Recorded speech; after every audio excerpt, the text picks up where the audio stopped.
মধ্যপ্রাচ্যে ভয়াবহ খাদ্য সংকট দেখা দিতে পারে। যেভাবে আমেরিকান ঘাঁটিগুলোতে মিসাইল ছুড়েছে ইরান, যেভাবে তেল শোধনাগারগুলোকে ধ্বংস করেছে ইরান, মধ্যপ্রাচ্যের বিভিন্ন দেশ অর্থনৈতিকভাবে ঝুঁকিপূর্ণ অবস্থায় পতিত হবে। আর যখন মধ্যপ্রাচ্য অর্থনৈতিকভাবে ঝুঁকিতে পড়বে, তখন স্বভাবতই মধ্যপ্রাচ্যে খাদ্য সংকট দেখা দেবে।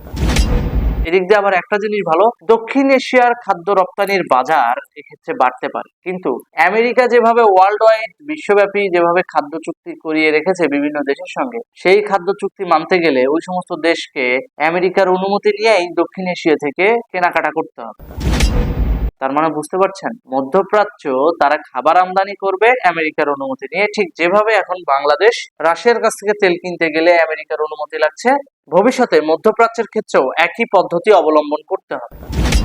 তার মানে বুঝতেই পারছেন, মধ্যপ্রাচ্যে খাদ্য সংকট দেখা দিলেও সাপ্লাই চেইনের ঘাটতি থেকে যাবে। আর এই সাপ্লাই চেইনের ভিতরে একবার গন্ডগোল লেগে গেলে রীতিমতো মাস দেড় দুয়েকের একটা ধাক্কা বিভিন্ন দেশ খায় বা খেয়ে থাকে। কারণ আপনারা জানেন, সামান্য হামের টিকা যদি আজকে অর্ডার দেওয়া হয়, সেটা বাংলাদেশ পর্যন্ত আসতে রীতিমতো 6 মাস সময় লাগে। ঠিক তেমনি খাদ্যদ্রব্য আমদানি করার ক্ষেত্রেও যদি আপনি এখন আমদানি করেন, আপনি সাথে সাথে কিন্তু পাচ্ছেন না। ওইটা আপনার পোর্ট পর্যন্ত আসতে, অর্থাৎ আপনার দেশের সমুদ্র বন্দর পর্যন্ত আসতে মিনিমাম 3 থেকে 4 মাস সময় লাগে। এই 3 থেকে 4 মাসের মধ্যে যদি সাপ্লাই চেইনের ওই জায়গাটায় একটু ঘাটতি তৈরি হয়, তখন সেটা 3 মাসের জায়গায় 6 মাসও লাগতে পারে, 1 বছরও লাগতে পারে। তো এই যে গ্যাপের সময়টা, এই সময়টা যখন খাদ্য সংকট সৃষ্টি হবে মধ্যপ্রাচ্যে, তখন বুঝতে পারছেন কি পরিমাণ দুর্ভিক্ষের মধ্য দিয়ে যাবে মধ্যপ্রাচ্যে অবস্থানরত সাধারণ মানুষ। এজন্য হরমুজ প্রণালীটা যেমন উদ্ধার করা দরকার, একই সাথে ইরানের সঙ্গে সমঝোতার মাধ্যমে একটা যুদ্ধবিরতি হোক, কিংবা যুদ্ধ নীতি পরিহার করে অন্য কোনো নীতির মাধ্যমে শান্তি প্রতিষ্ঠা করা হোক, এটাই সকল বিশ্ববাসীর প্রত্যাশা। আর এ কারণেই ইসলামাবাদের দিকে সকলের নজর।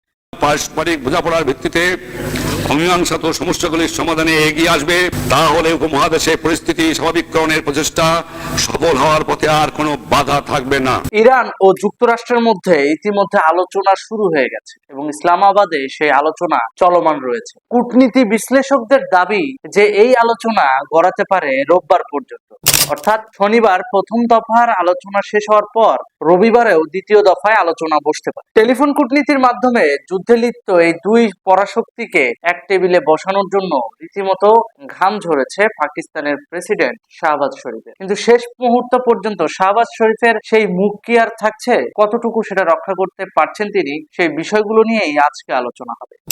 বিশ্ব রাজনীতিতে এখানে শেখ হাসিনা এবং বাংলাদেশ পুনরুদ্ধারের বিষয়টা যেহেতু জড়িত, সেহেতু এই বিষয় নিয়ে পুঙ্খানু আলোচনা করা হবে। টেলিফোন কূটনীতির মাধ্যমে পাকিস্তানের প্রেসিডেন্ট শাহবাজ শরীফ তিনি যুদ্ধে লিপ্ত থাকা এই দুই পক্ষকে নিয়ে ইসলামাবাদে মধ্যস্থতার আয়োজন করেছেন এবং কেউ কেউ বলছেন এইটার নেপথ্যে কাজ করছে চীনা কূটনীতি বা চীনের একটা এজেন্ডা। চীন মেইনলি মধ্যস্থতাটা করছে, কিন্তু সেখানে পুতুল হিসেবে রোল প্লে করছে পাকিস্তান।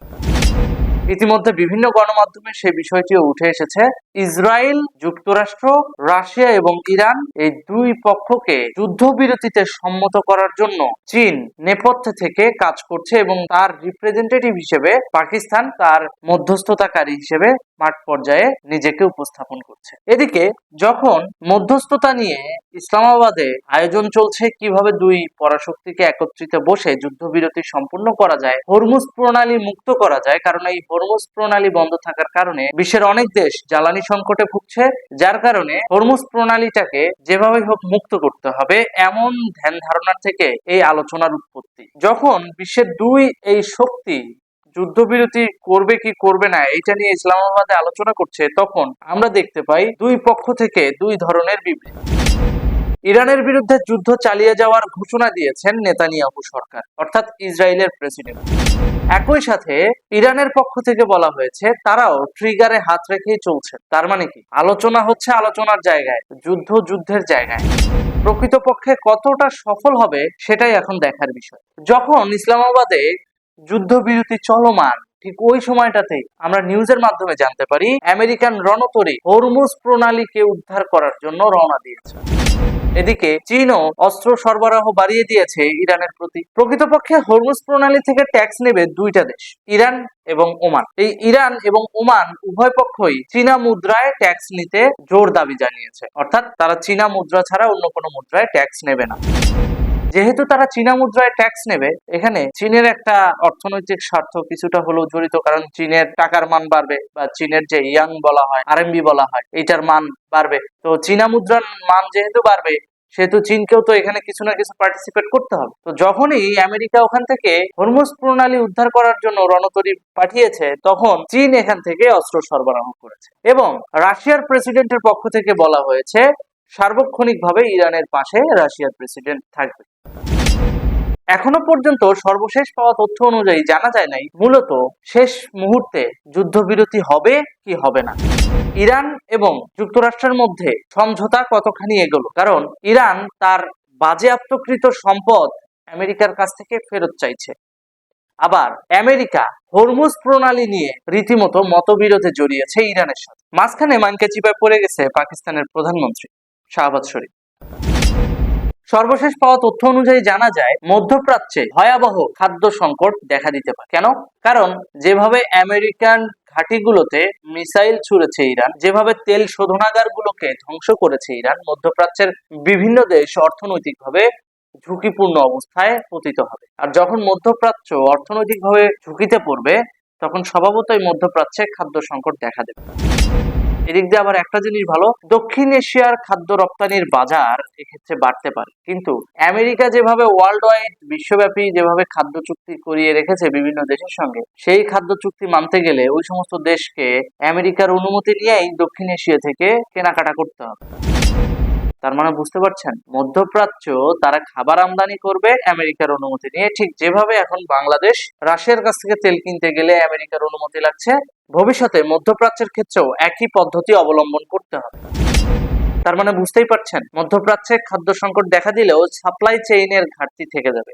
আর এই সাপ্লাই চেইনের ভিতর একবার গন্ডগোল লেগে গেলে রীতিমতো মাস দেড় দুয়েকের একটা ধাক্কা বিভিন্ন দেশ খায় বা খেয়ে থাকে। কারণ আপনারা জানেন, সামান্য হামের টিকা যদি আজকে অর্ডার দেওয়া হয়, সেটা বাংলাদেশ পর্যন্ত আসতে রীতিমতো 6 মাস সময় লাগে। ঠিক তেমনি খাদ্যদ্রব্য আমদানি করার ক্ষেত্রেও যদি আপনি এখন আমদানি করেন, আপনি সাথে সাথে কিন্তু পাচ্ছেন না। ওইটা আপনার পোর্ট পর্যন্ত আসতে, অর্থাৎ আপনার দেশের সমুদ্র বন্দর পর্যন্ত আসতে মিনিমাম 3 থেকে 4 মাস সময় লাগে।